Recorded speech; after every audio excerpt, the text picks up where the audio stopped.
you like honey, pay attention. Hello. The reasons that we pasteurize honey and pasteurize milk are entirely different. Pasteurizing milk is all about removing bacteria and microbes. Pasteurizing honey is only about aesthetics. Not quite. It does increase its shelf life considerably. They say that pasteurizing honey increases shelf life, but that's kind of the wrong word to use. Honey is technically not expirable. That's pushing it a bit.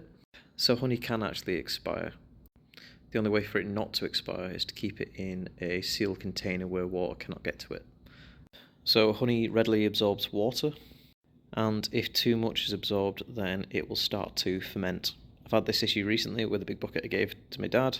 Unfortunately, water got to it, and he's been recently telling me that the honey smells and tastes funny. So when they say shelf life, they mean crystallization. The point that the honey crystallizes and can't be spread anymore. So I actually prefer crystallized honey. I think it's better, it's less messy. You can scrape it out and just put it on your toast.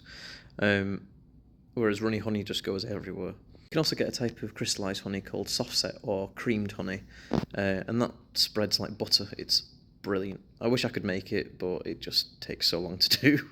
The thing is, if honey crystallizes, you can just heat it up a little bit and it's totally fine. Yep, so you need to get the whole thing at about 35 degrees C. Takes 1 or 2 hours to do in the oven, or if you get a bowl of water, put the jar in, make sure it's sealed tight, pour hot water around it, and then place an upturned bowl over the top of it.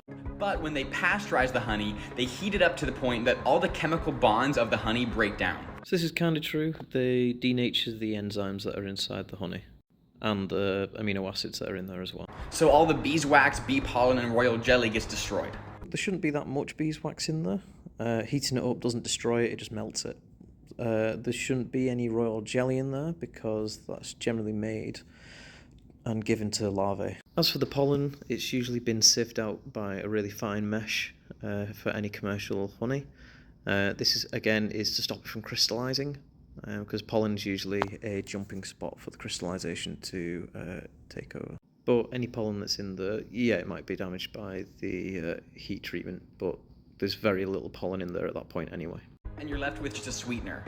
But raw, unpasteurized honey is so incredibly healthy for you. In moderation. It's the same as any sweetener. If you take too much of it, it's going to be bad. Honey is the only food that has every single substance needed to sustain life. That's a whopping lie. That means that wherever your diet is lacking, honey can pick up the slack. I don't know where he got this whopper from, but honey doesn't have everything that you may be missing in your diet. Please don't chug a shed load of honey because you're lacking in something. So bottoms up. God, cold honey direct to the back of the throat. That'd make me gip. So I don't really understand the point of this video.